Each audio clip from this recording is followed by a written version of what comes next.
work with university professors quite a bit, and we, on base, where AFRL is, we have different restrictions. So I heard all those nice advocacy points for working in the cloud. So we'll get grad students straight out of college, and they'll come to us and be like, hey, I have this really cool software I like to use. It's in the cloud. Nope, you don't get to use it. So that's actually a really interesting point in the pipeline of ideas as these software programs keep evolving, that like we train students up in one set of software, and then you also have to think, well, is it in the cloud, but does it also have a standalone version?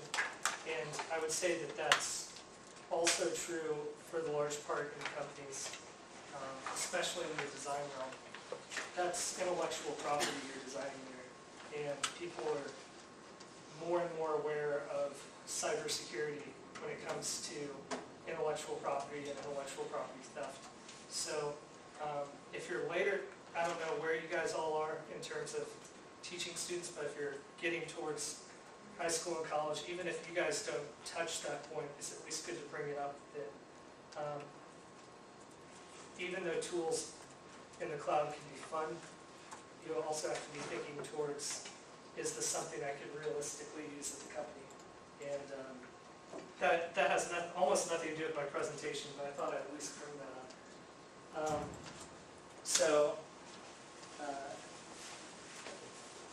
The second apology, I guess, is since this is analog, you can't see this. All of our presentations have to be cleared far, far in advance. This presentation was cleared 6 months ago for a university, so it's really just more talking points. So I'm going to breeze through some stuff, and I want to leave time for your questions on the back end.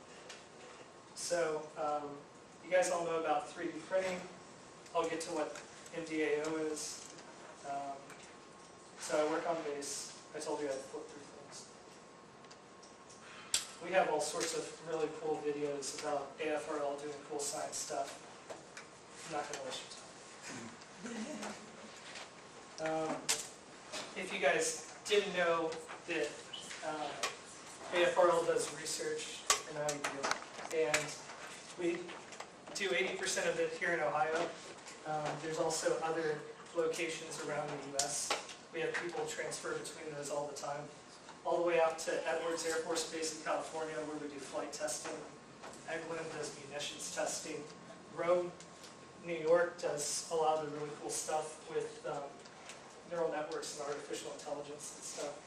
So we aren't just here in Dayton, though the large majority is. And if you look at the people that we have in AFRL, we have about 6,000 employees. 79% of them are civilian, 21% are military, so it's military based, it's largely civilians. And about 60% of that is scientists and engineers. And again, the same 80-20. So if you look at the education, we're pretty well stacked. We have a lot of master's degrees, some PhDs. You put that all together, and that's 80% of the pie. So really highly educated workforce.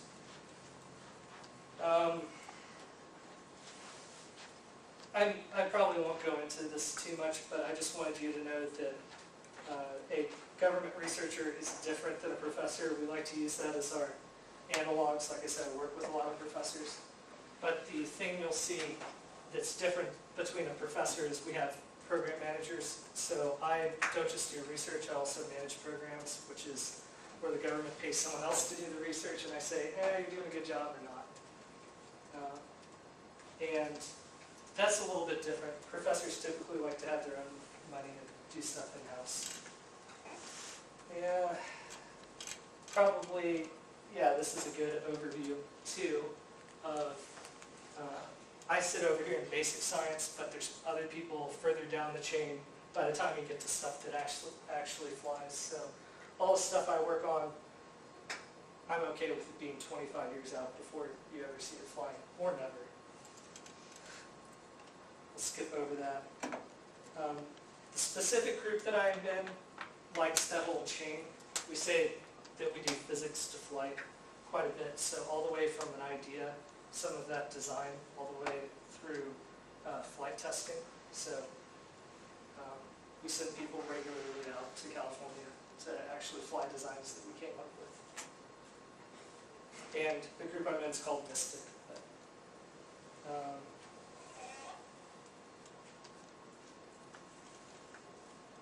This is a fun chart that means more typically to military people, but if you think about it even from a industry standpoint, this is often what you're trying to do with good design, is your current product's on this curve, where early on you don't have a lot of confidence in what it can do, and as you keep progressing it, sooner or later you gain confidence.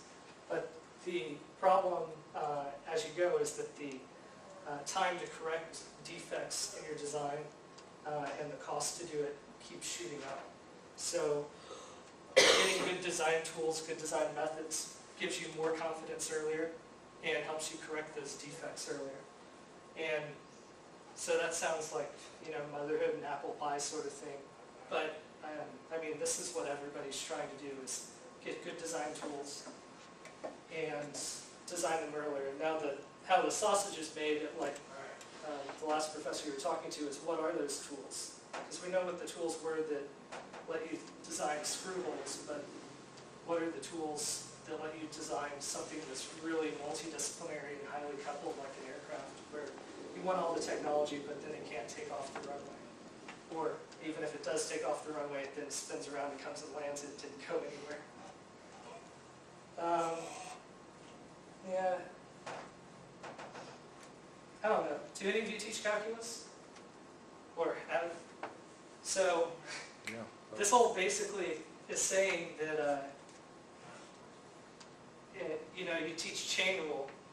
We beat chain rule to death where I am. And it's not just chain rule on a technology. It's then like an engineering thing, like how does that thing, that change in a technology affect a engineering capability?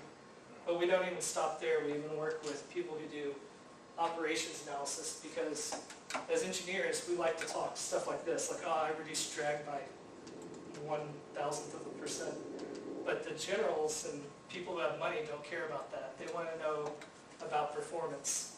And since this is the Air Force, our performance metric isn't just how many times somebody clicked an app. It's about kills per dollar, stuff like that. So it's one giant chain rule. And trying to evaluate that, like I said, is depending on the tools and how the sausage gets made. So how we do that, we call that multidisciplinary design analysis and optimization. So I promised we'd get to the whole MDAO thing. I would say it's a discipline. It's not just related to aerospace. This discipline can be applied to aerospace. It can also be applied to car design. I'd like to say that it's pretty often stuck with engineering, but sometimes you'll see it in terms of pure math. So when I say multidisciplinary, what do I mean? Well, typically when we design aircraft, we have a few different disciplines like mass, aerodynamics, mission performance, like I said, and then we have an optimization loop. So the classic way to do this is you can make 5 different groups of people in your company. The first person designs the mass. They throw it over the fence to the aerodynamics guys, who then work on it a little bit, who throw it over again. And that's a great way to design a B-52, but it's not a great way to design what we're going to need in the future. In fact, we've pretty much milked that process to death. And I'd like to say that the number of disciplines has really grown. This is not an exhaustive list, but the sort of things we look at now aren't just mass and aerodynamics and propulsion. You're talking about heat transfer from what's that big engine doing if you have directed energy on board? Where is it dumping all of the heat when it shoots its laser or whatever it is? And,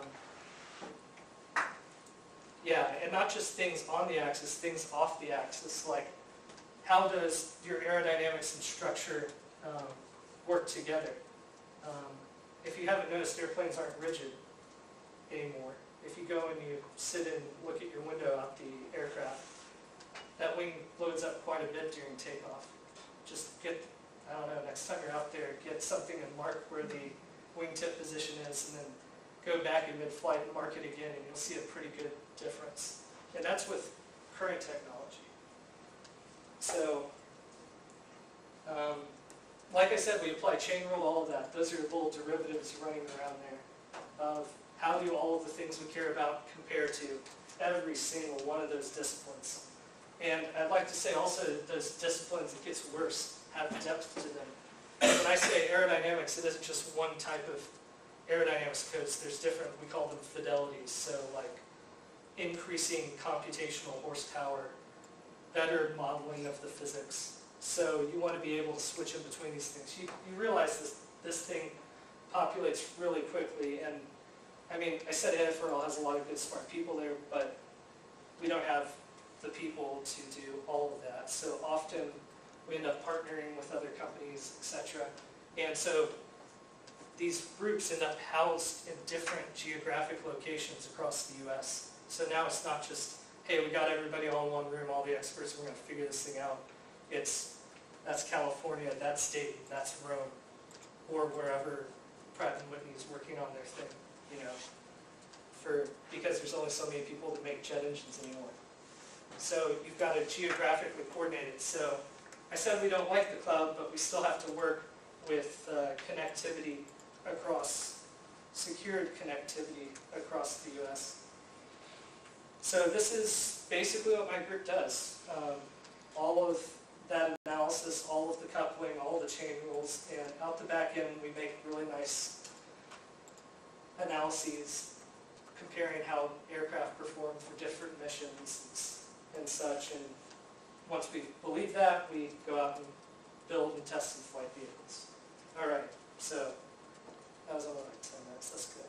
So let's show you like an example of what we might do. So this is two optimizations put into a video showing on a tailless supersonic aircraft what happens if we're using one set of technology, and then what's happening if we're harnessing the flexibility of the wing and suppressing out any vibrations. And using all those tools, we can show that you can get a 32% reduction in the root bending moment of the wing, 24% weight reduction in the wing itself.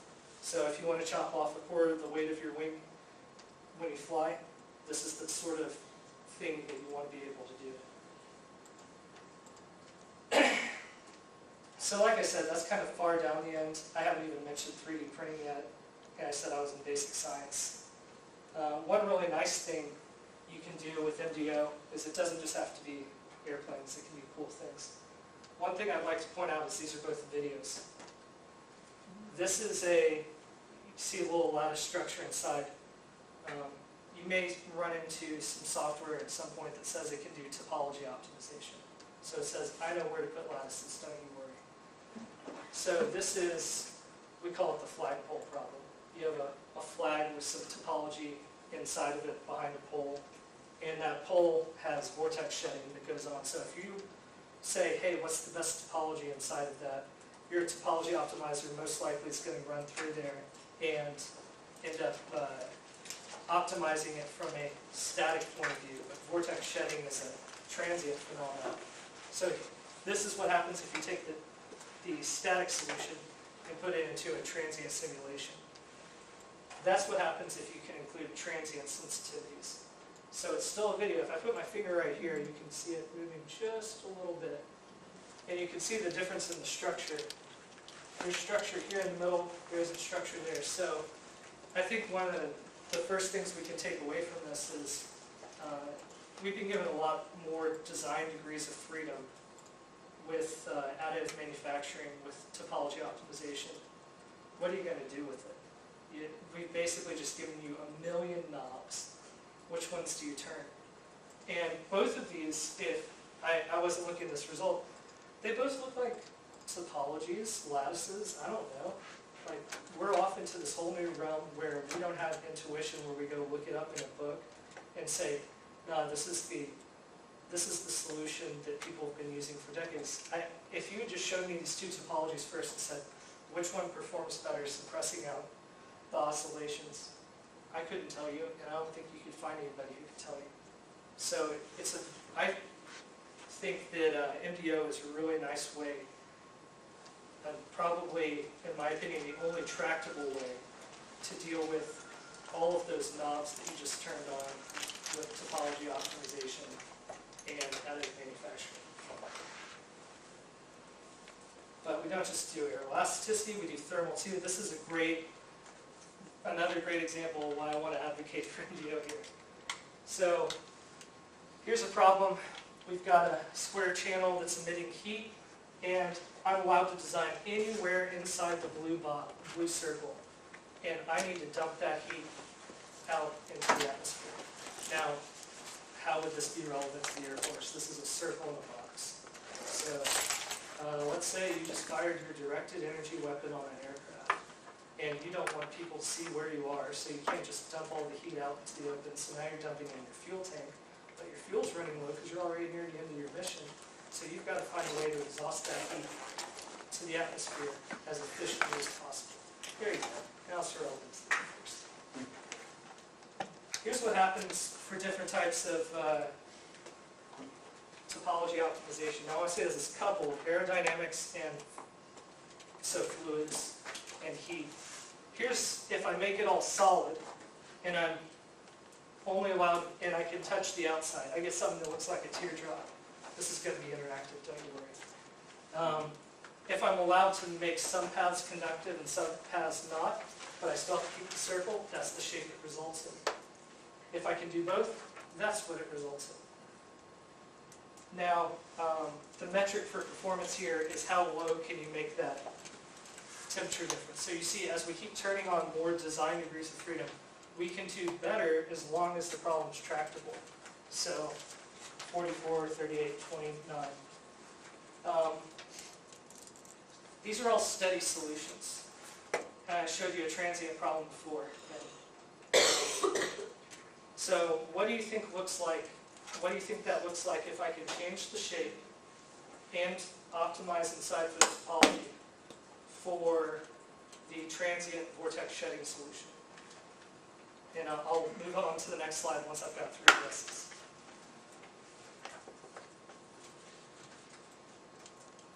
There's only been one person who's ever guessed it right, so don't worry about it if you feel like you're going to have a silly answer. What are we guessing again? What does this shape look like when I turn time on in the simulation? So you have a teardrop here, you have a circle, and we'll call it like with some spider inside looking thing here, and then we have a circle with three things. I'm not even going to have you guess what the inside looks like. I just want you to guess what the outer shape looks like. A squid. Cool. Never had anyone guess that. There you go. Banana. Banana? Oh. Which way does banana go? Now, that's too much. Okay. I just stopped at banana. Okay. Whichever way is closest. Okay, I like that. Now you're optimizing.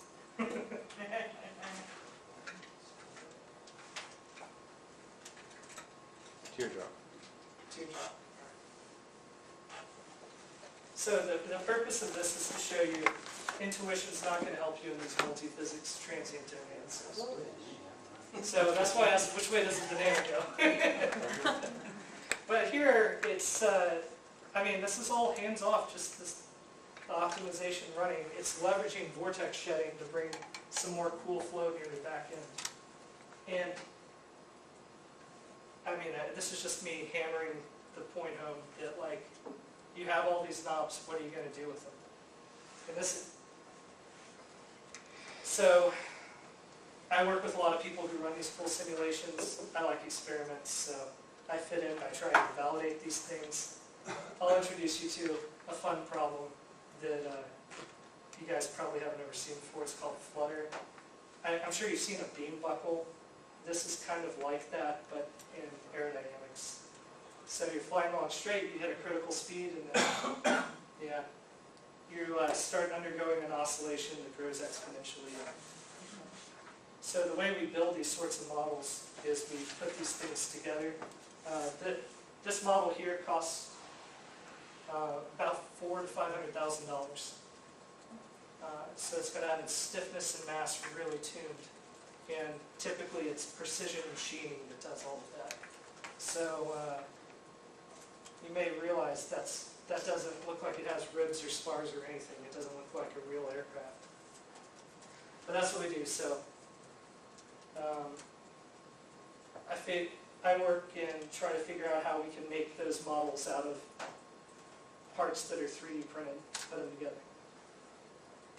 And one of the nice things we found is, again, with all those degrees of freedom with multi-material printing, you can not just tailor the mass, but also the stiffness of what you're getting out the back end. So here's a, here's a wind tunnel model. So it's the air is coming out of the floor here, so it's a little weird of a wind tunnel, but this is about 3.5 foot across.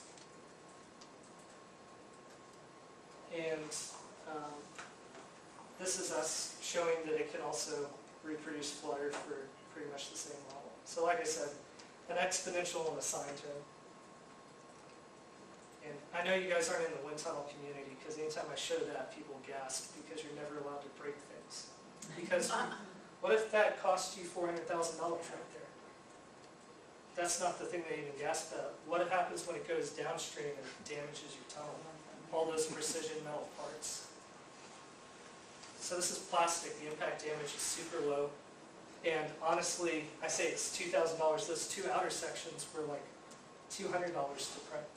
So here we are in a day where we can take the cost of some complex multi-physics model and cut out 99.9% of the cost in a failure. So again, what are you going to do with that? I feel like additive manufacturing and some of the, and this isn't even with a novel topology like the ones that I was showing you. I actually brought some pieces off of the wing. So the printer can also do clear, so you can see it has spars and ribs. There's nothing, no weird shapes in this. You guys can come play with this later or pass it around. Here's it with the materials that it was actually made of. I did a little breakout just to show that I'm not lying and that it's not solid all the way through. And you can feel the little soft component there. And if you want to recreate flutter for yourself, you just hold on to this and torque it around, and you get an idea of just how flexible these things can be. If you have to draw, if this seems like some really esoteric example to yourself, and that it's not something you'd ever teach your students, let me try and relate it back to my high school physics classes.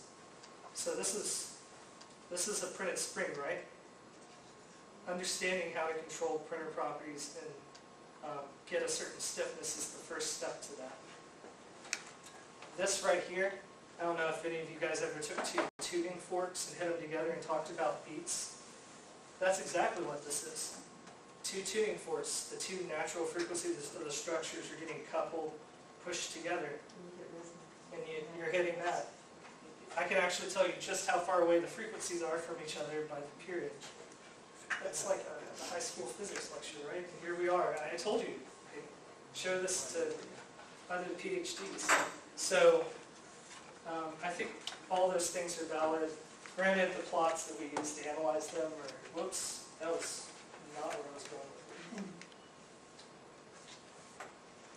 it. I was going to say, granted, that the plots that we use are a lot more complicated, but I'll talk about some other cool stuff you could do. What if you could make like a aileron on that thing, a flap or a control surface, and make it all smooth and deformed. So here is another multi-material thing. So you can imagine this is half a control surface, and there we are. You get a smooth, deflecting control surface. And this is not only dependent on the geometry, but the materials you're assigning soft, stiff. again, you have all these degrees of freedom, what are you going to do with them? I'll hand you another smaller one. So this, you can play with it and understand a little bit more. And then there's other nasty things. I'm sure you guys have seen this before, that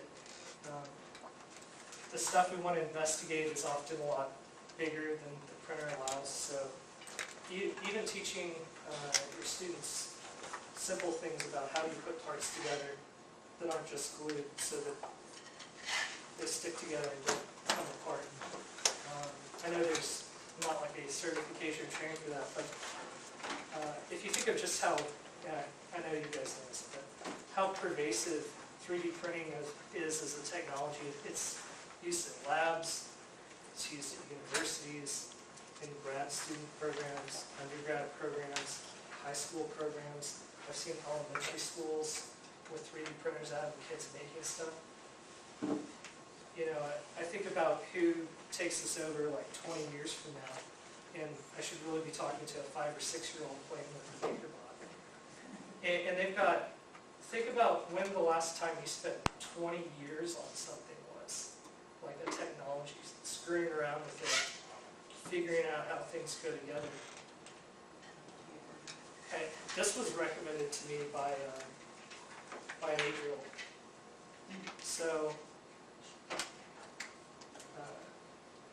it's a little bit complex. I wouldn't ask somebody to machine it, but one of the things we like to say is complexity comes for free in printing. You already have to decide if you're going to put material there or not. You can leverage that all the way down to the resolution of the printer. And you can do complicated things with that, but you just need to not die under the weight of all of those degrees of freedom that you've given yourself. So MDAO can let us look at what does that control surface do for different designs. And you can get all sorts of different designs just by changing how those little spines curve in it.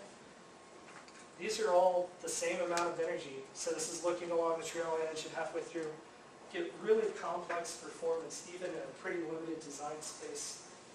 Even from just changing pretty much just one variable, you can get pretty drastic changes in how things perform if you pick your variables right. And I just want to point out that we actually print these things and test them mechanically. This is DIC, just so you're aware of some of the stuff we use. So we speckle it and it tracks the little speckles on the surface. It seems to be a growing way to measure what's going on with the printed object. That object could be rigid, it could be flexible. Honestly, it's just 2 cameras. 2 cameras that are calibrated to know what they're looking at. So I showed you a whole bunch of pretty conventional stuff, but we also look at those complex topologies for airfoils. And believe it or not, this is just basic science research things of where do the stiff components go, where do the actuators go, what does the shape look like once you've moved it around.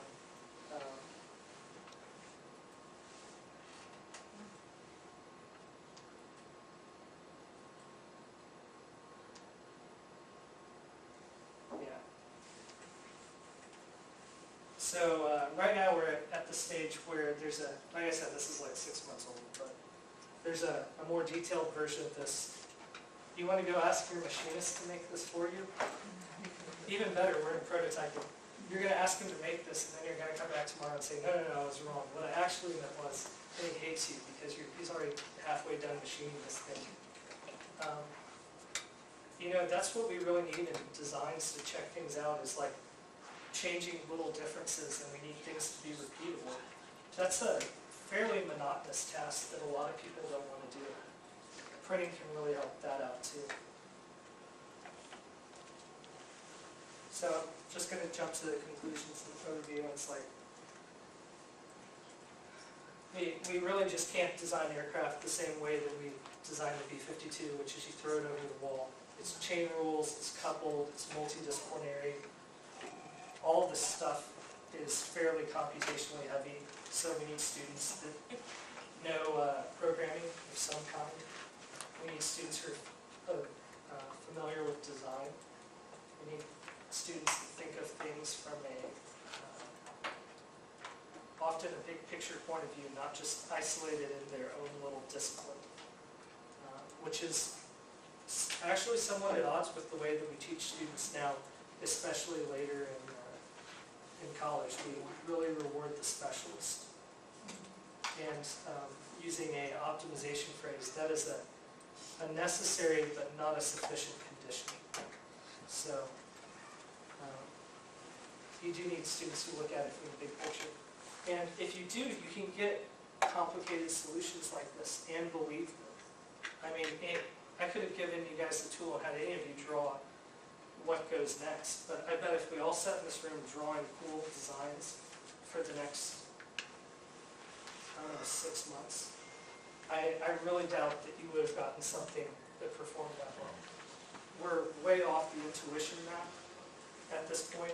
I'm not always sure if intuition is going to help, but the thing that's working for us is the exposure we're giving students so early on and all the way through that hopefully they have a chance of touching these things when they come out. And the machines are evolving so rapidly too that I often have to make a case for why we should buy a machine when it's just going to be replaced in a few years.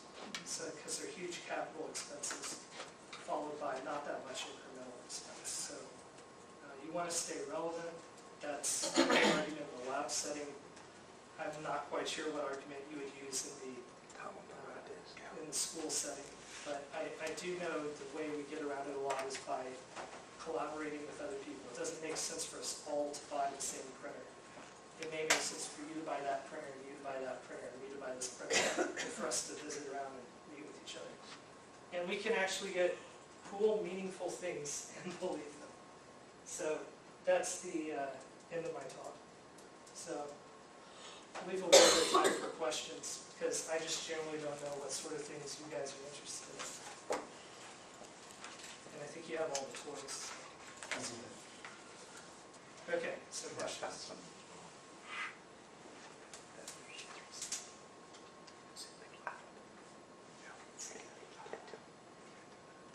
I'm an engineer, so I really don't have a sense of optimism. Okay, this is probably a stupid question, but you covered, but what does the MDAO actually stand for? Multidisciplinary, so multiple physics that you want to consider. Design, so you guys have probably been talking about design, but after you come up with a design, you want to know how does it perform. If you're looking at that on a computer, we often call that analysis. And then after you figured out how it performed, you realized it didn't quite do everything you wanted it to do, so you want to change it. So that's the optimization component. So we get tired of saying multidisciplinary design analysis and optimization. And so you'll hear some people call it MDO, and other people call it MDAO. But it's still an open research topic, and it all pretty heavily sits on that idea of derivatives, that whole chain rule of all the physics and stuff, from performance all the way back to your design parameter, and using really complicated math algorithms to try and push your design towards the best it can be.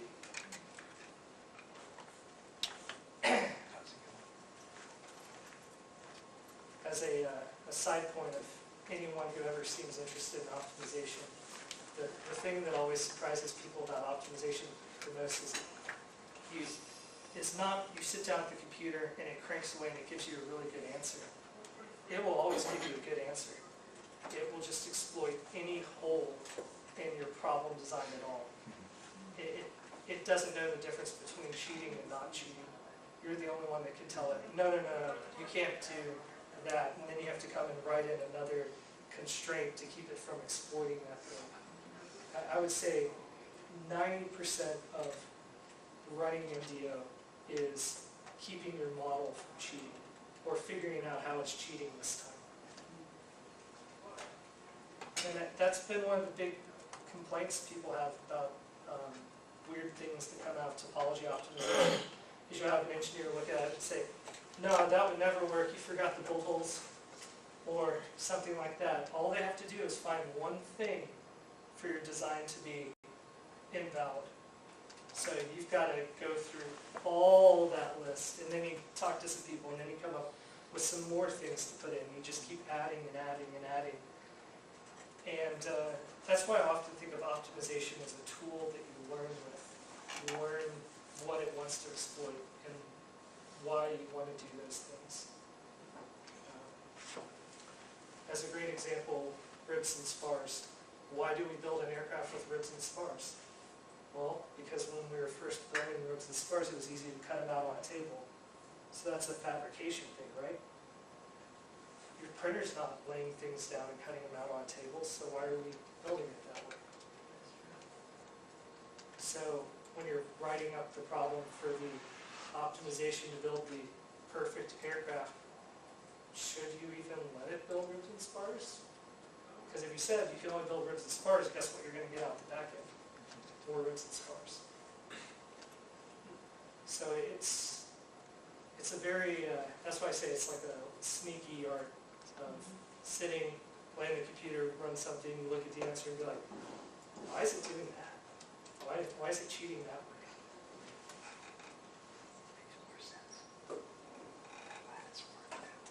Does that answer the MDAO and maybe a bit more about like what it actually looks like?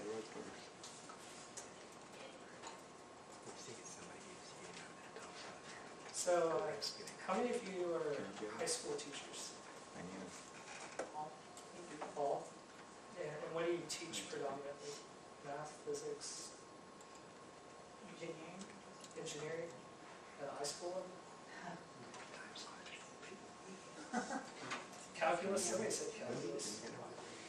Do any of you teach programming at any point?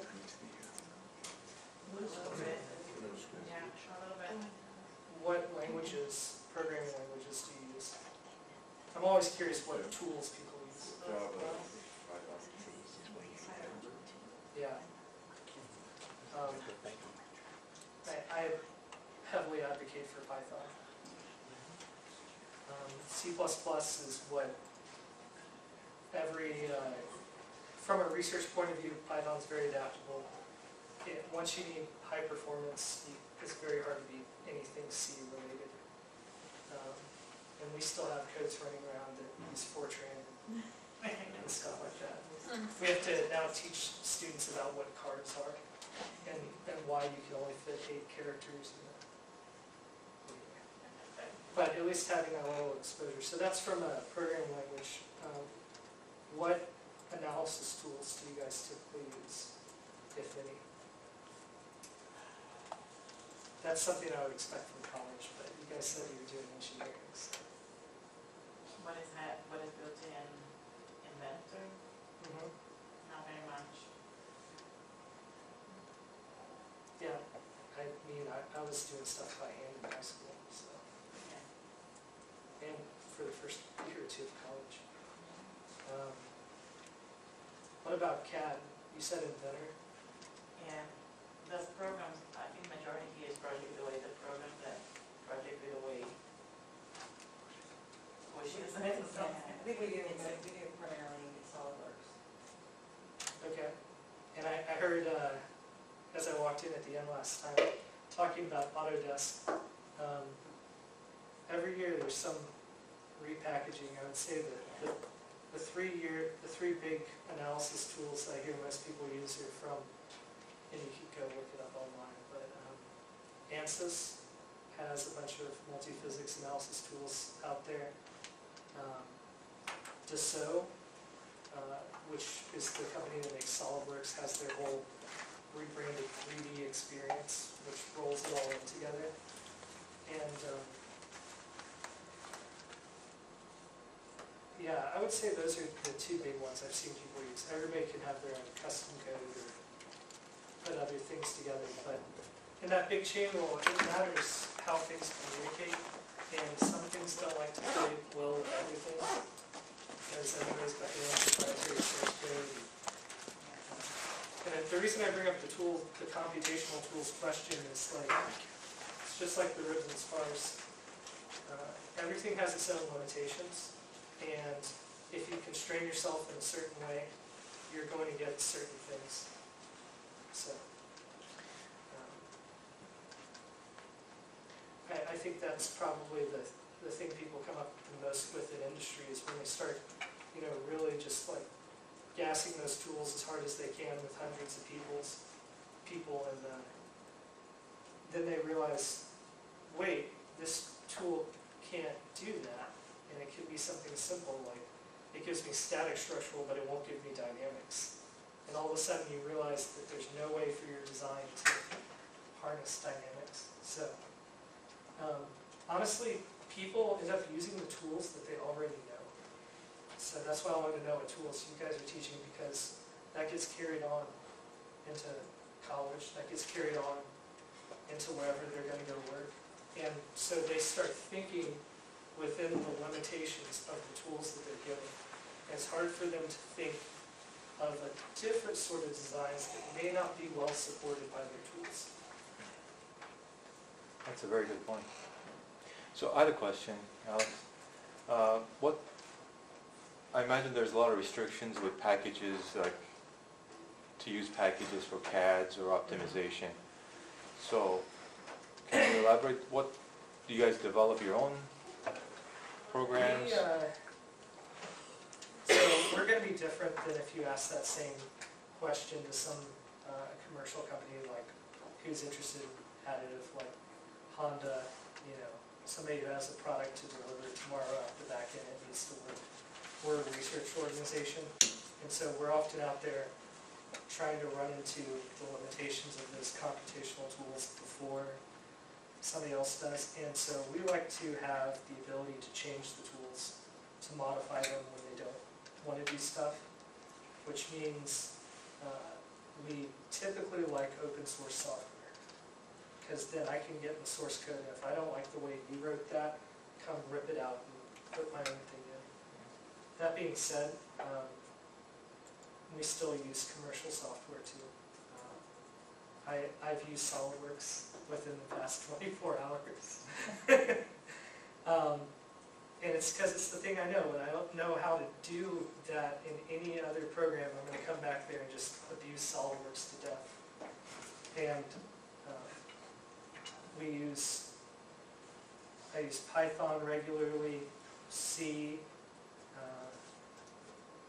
some custom languages that we pay people to write.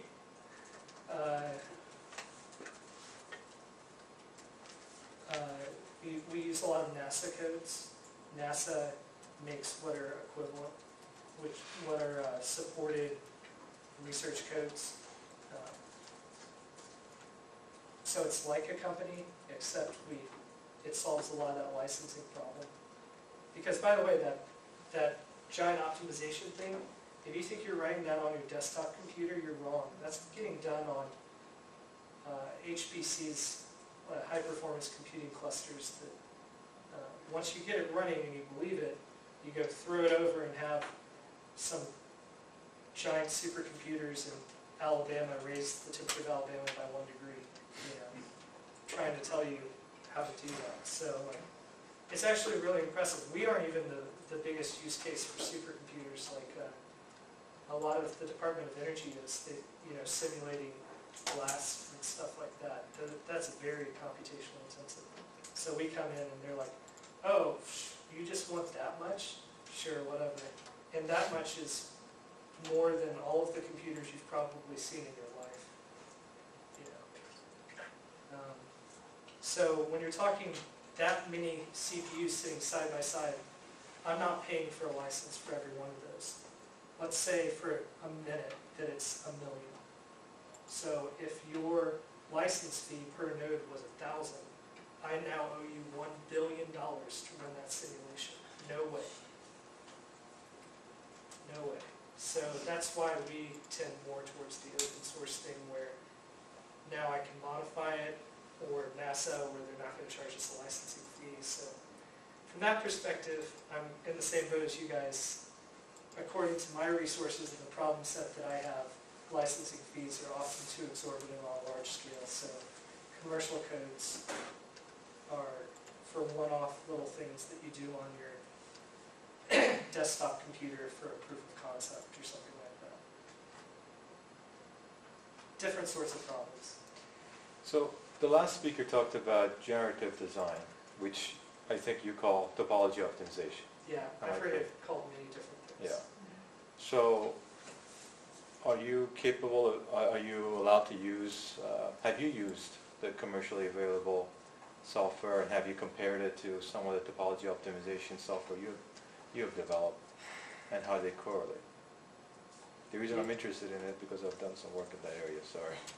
Yeah. The answer is yes, but a lot of the, let's think of who's driving what I'll call topology optimization for a second. And by driving, I mean throwing money at. Like who's saying, here's bunches of money, give me better topology optimization tools.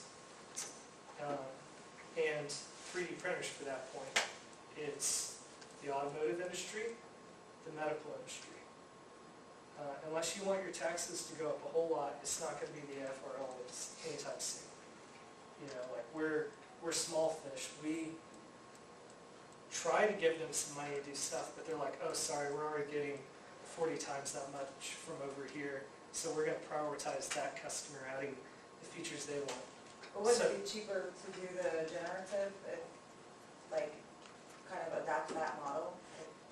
Yeah. And like, so you're not wasting money, like, oh, it's my thought, and let's try and make this, and then it didn't work, or... Yeah. One, I wish I brought another guy here, and he could give an hour talk about that, so I'll try to summarize them. A lot of those use cases care about static structures only. Or maybe dynamic structures. And because they're still really new, they haven't spent a lot of time building good interfaces with other software. So if I have that big long diagonal and all those different disciplines, I can't use a tool that only gives me structures. Like, it has to be able to take in the fact that changing the outer shape of the aircraft changes the aerodynamics, which changes the loading.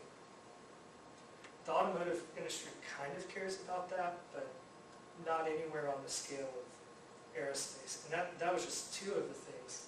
Now I say, also I care about radiative or convective heating within the model, because again, I need to dump energy from my giant directed energy weapon. What's the analog for that in automotive or medical? So I would say the tools for generative design are still new, and that's fine to keep pushing that, but a lot of them are so new that they don't play well with other things, and those other things are necessary from aircraft design point of view to making a good design. So necessary but not sufficient condition. Hey, give it 5-10 years. And often, like a lot of technologies, I don't know if anyone talked with you guys about this, they go through, I wish I brought that. Hey, look, a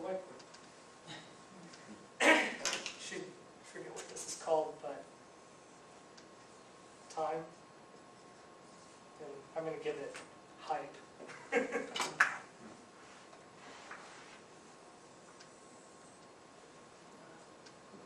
That's what a technology looks like. And you know, or you could say promise or results or whatever. I've seen people put additive manufacturing here, which means they think it's going to crash. I've also seen people put it here or up here. So let's think about that for a second. You know, I would put additive manufacturing here. I'd put topology optimization and some of the generative design stuff here, where we're still, we're soaking it up, we're abusing it, and this big fall on hype is typically when people realize the things it can't do. The realization of, it can do everything, the world's going to change, and then you realize, remember this is time, it can do everything, the world's going to change, but not right now. So give it some bit of time, and then the tools start to slowly advance again with some of that feedback, and you start actually building up to the functionality that you thought you had back here, but then you realized you didn't. So we kind of mix additive manufacturing and topology optimization in our head because we think here's a great way to actually make all those cool designs that we're getting. But it's good to remember that there are two different types of technologies, and they can exist in different places on this curve. So you may be able to produce, and I think I'll label it real quick. So AM for additive manufacturing, I'm just going to say we often write top op. I think this is right. I think we can make more things now than we know what to do with them. So the design tools up here of what you do with those things are really important. And that's why I like the group that I'm in, because they're a lot about how do you make the tools better, because they've written this out. Like, again, this is a general topology or technology curve. They've written this out with other technologies going back 30, 40 years. And so I'd like to think they have a little bit of wisdom to say, I'm feeling like we're right here right now, and that thing's about to go off a cliff on the other side. So they're already looking ahead to what are the challenges to get it back out of the valley right after this. Any other questions? Alex, thank you very much. Alex, We thank you. appreciate it.